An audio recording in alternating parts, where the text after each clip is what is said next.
being able to run a business, but also stay very lean and know that you don't have to be there all the time in order to deliver information that your prospects and your customers need. Welcome to Monday Mornings with Michelle, the new business podcast. Whether you're kicking off your day or kickstarting your business, Michelle is going to kick your ass into next week with the essential fours: strategy, systems, support, and state of mind. Now, welcome to center stage, Michelle Nedelec. Hey there, peeps. This is Michelle Nedelec, and I am super glad that you're here with us today because I'm here with my amazing guest, Melissa. Melissa, thank you so much for being with us here today. Thanks so much for having me. Awesome. So give us a 5,000-foot view of who you are and what you love to do. Okay. My name is Melissa Kwan. I'm the co-founder and CEO of eWebinar. eWebinar is an automated webinar solution. We turn any video into an interactive webinar that you can set on a recurring schedule, which means you can do 1,000 demos, trainings, onboarding webinars without ever being there to actually host them. I love traveling and have been a digital nomad for around 4 years now. Nice. I love that. That's awesome. So how did you get into webinars? Well, eWebinar is my third startup. So webinars is, it's really the only way for especially technology companies, or I guess any company nowadays, right, to reach out to so many of your customers at the same time without physically being there, hopping on a plane or jumping in a car. So I've always used webinars in my business process. So whether it's to sell, to onboard, to train, to educate customers. And the problem was, a lot of these webinars were exactly the same. And I had always envisioned this magic solution that would allow me to deliver the same webinar over and over without me actually being there, so I can go and have fun and just enjoy my life. So webinars has always been a very prevalent part of my life. I've used them since 10 years ago. And I just never really thought it was that efficient, especially if it seems like something that can be automated. And that's really how I got into it. It was just the bane of my existence for many, many years. And I sold my last startup in 2019. And I decided that saving people from doing the same webinar over and over again is what I wanted to do next. Nice. I love that. So are you more focused on the sales aspect of helping people get a sales webinar out there and doing that? Or is it still onboarding and training and everything? Well, I think it's both, right? I think what we focus on is all the repetitive stuff. Because I think the definition of automation is, being able to replace something you're doing over and over again. So that applies to, sales pitches. It doesn't have to be tech companies, right? We work with a lot of coaches, a lot of course creators that are using this to deliver their sales pitch 24/7 around the world. But a lot of those companies also have an onboarding process or a training process, or maybe any sort of customer update process, right? So anytime you want to repeat a message over and over is really where we shine. So we don't really focus on just a single function, but I think if we look at a lot of companies that we serve, it's mainly sales, marketing, and lead gen, and then post sales, which is really training and onboarding. Nice. I love that. So out of all of those, who do you love to serve and support? Who's your favorite client? That's a hard question to ask. It's like, I love all my children. I know. I do love all my children. I want to love all my children, but I do have one favorite children or one favorite child.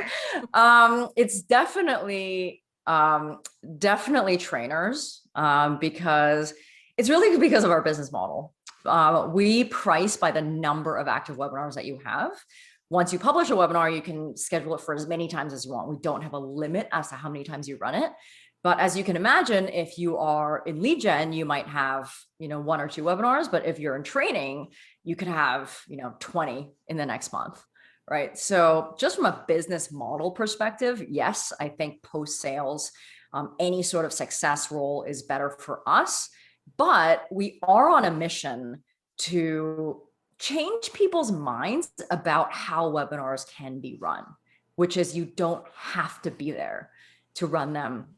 And you can do that 24/7 without physically being there. So while I think there's a segment of customers that are better for us for business, anybody that uses us is just an extra case study to help us spread the word. And that's just as important.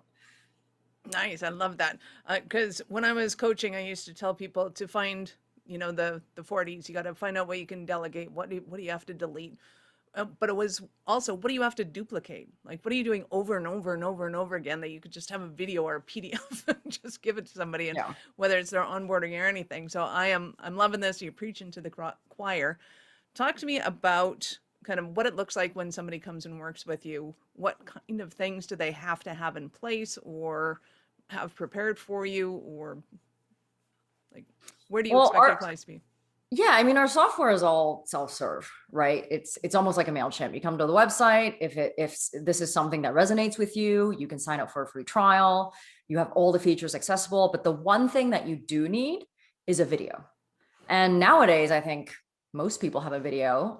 It doesn't have to be a dedicated video that you recorded just for this. I think a lot of people that are already in this profession probably has, a previous Zoom video that they did, right? So a lot of solopreneurs that we work with, they might have live launches right before us. They might do a live launch once a quarter. So you could actually take that, the recording video of that one, and repurpose it into an eWebinar. It doesn't have to be a fresh video, but I think any video that you have is the only real element that we need.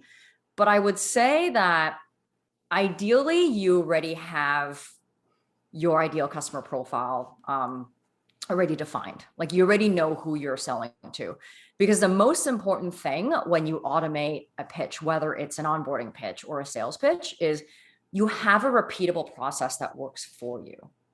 If you don't have that yet, the only way to craft a pitch that works is to speak to as many customers as you can and get real life feedback.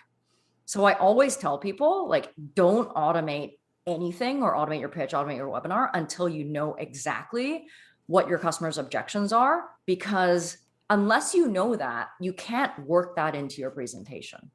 So even for me, I did 8 straight weeks of 20 to 30 demos, like a week, before, like when we were launching this product, before I even automated my own demo. So it's so important when you sell to someone one-on-one, you can react, right? Like, depending on what they say, you can react, and then it's easier to make that sale. But to sell to someone or to convince them to take an action when you're not in front of them, that's really I think that's a different craft. And you have to understand your own offering and how your customers react to your presentation in order to come up with, I guess, the perfect pitch, right? Otherwise, you're not going to convert anybody, right? People come to me and they say, oh, I automated my webinar and I'm not making any sales, so this software doesn't work for me. Like, we're just a mediator, right? We're just a platform. You still have to go and do the work and craft your sales presentation to guide someone you've never met to a close. So how do you do that, right? It's not as easy as, well, here's my offering, sign up, right? There is an art to it. So definitely a video, but second, like, just know your product and your customers so well that you already have a repeatable process. Nice. Love that. So when you're talking about you just need a video, it's not really that you just need a video. You need a video of you doing your sales pitch in front of people, and where it has converted. So do you help people to craft their pitch and to set up that webinar? So we don't, but we offer, like, we have a lot of content. We have a lot of training content on our YouTube channel, also within the product, that helps guide people through some of this.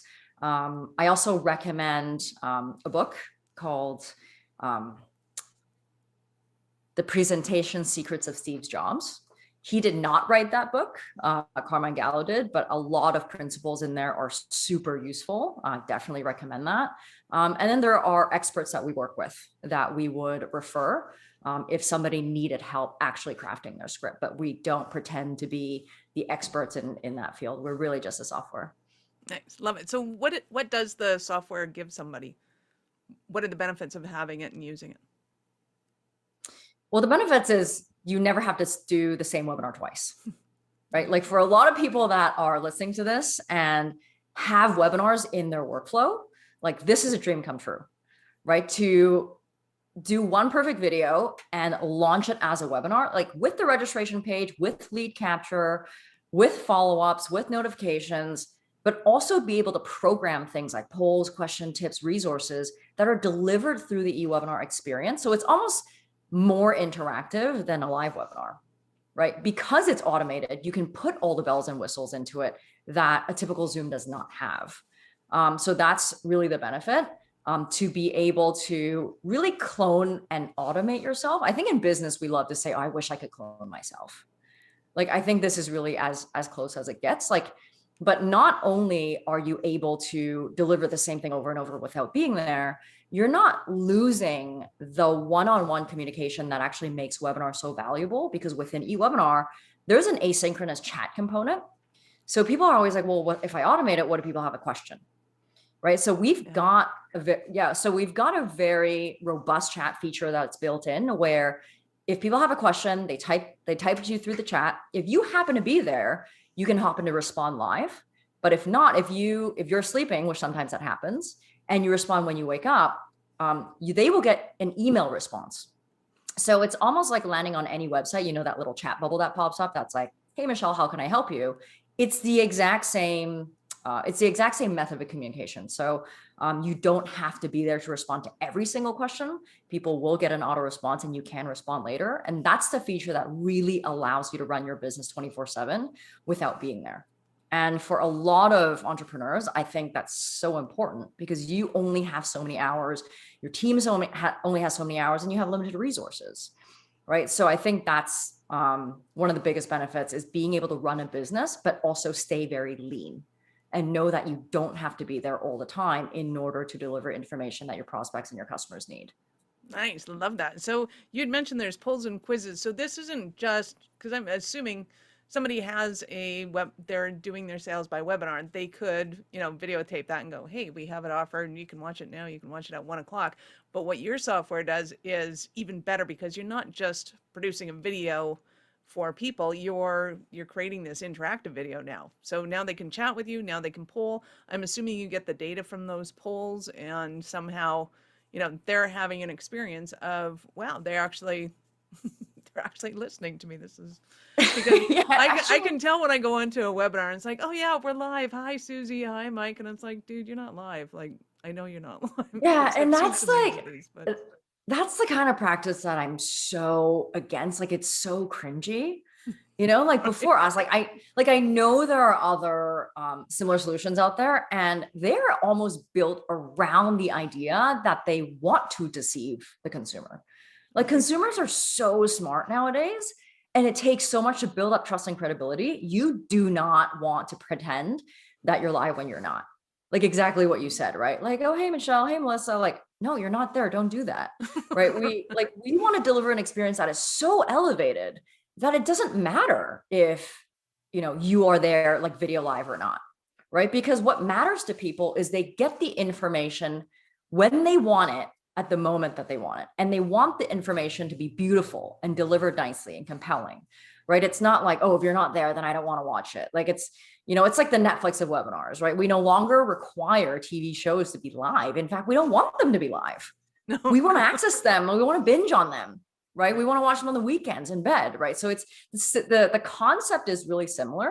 And I think we've really, I like to call this the Netflix effect, but I think Netflix has really changed how we want to consume video content. And it's, there's still some people that think, oh, well, live is better. Well, who said, right? Because actually the average watch time for all of our customers, or the average attendance rate, is 65%. That's unheard of for anyone that's run webinars, right? Like, a lot of people say, oh, like, sign up for my webinar next Tuesday at 11. Well, your next Tuesday at 11 is not the same as mine.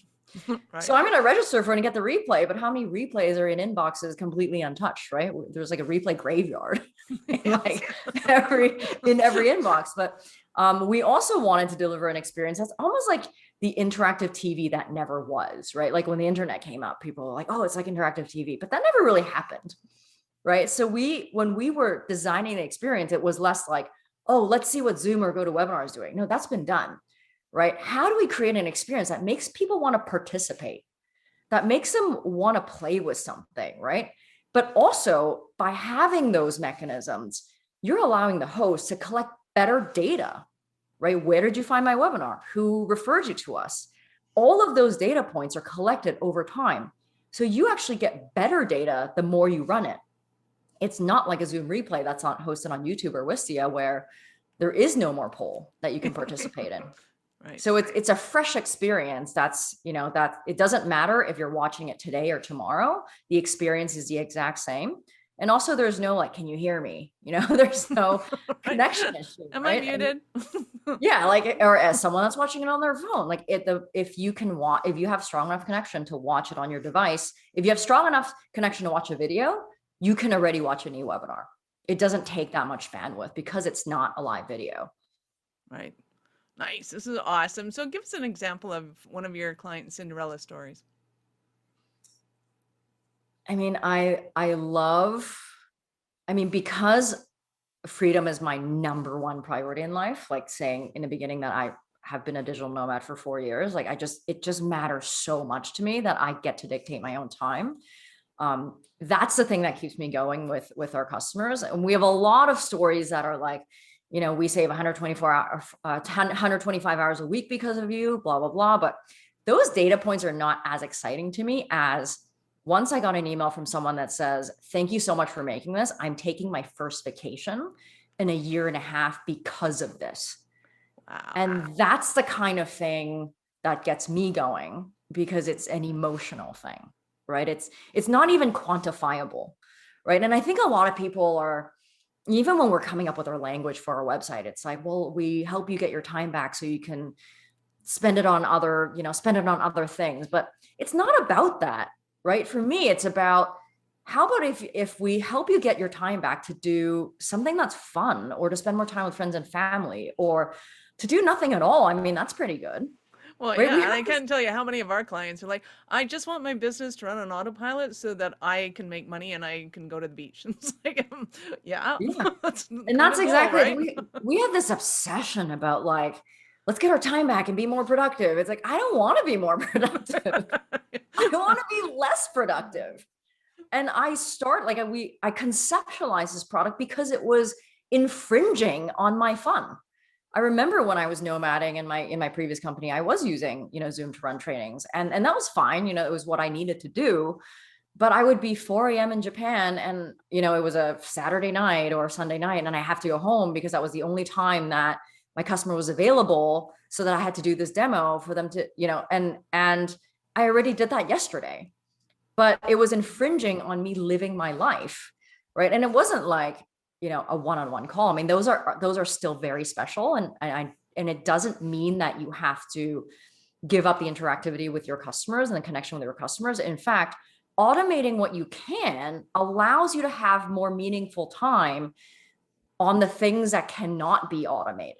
Right. I think that's the most important thing. It's like doing more does not mean better. Like harder, like we don't need to work harder. We need to work more creatively.